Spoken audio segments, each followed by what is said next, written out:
Hingna one परिक्षेत्र यांचा वाऱ्यावर कारभार. सेलूमध्ये बिबट्याची कातडी जप्त. सेलू शहरात सोमवारी उशिरा वन्यजीव तस्करीचे धक्कादायक प्रकरण उघडकीस आले.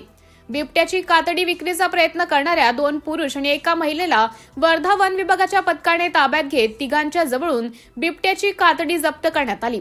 प्राथमिक चौकशीत कातडी सुमारे 1 महिनाभर पूर्वी हिंगणा परिसरातील मोहगाव झिलपी शिवारात बिबट्याची शिकार करून मिळवल्याचं समोर आले. हिंगणा वन परिक्षेत्रामध्ये कधी सागवान चोरी जाते तर कधी अवैध चराई तर कधी शिकार करून बिबट्याचे कातडे चोरी केली जाते.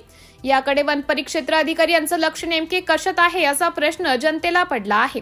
याबाबत वरिष्ठ वन अधिकारी यांनी वन परिक्षेत्र अधिकारी हिंगणा यांची सखोल चौकशी करावी अशी जनतेची भावना असून कर्मचारी त्यांच्यात सुद्धा असंतोषाचं वातावरण निर्माण झालं आहे अशी दबक्या आवाजात चर्चा असल्याची माहिती समोर येत आहे.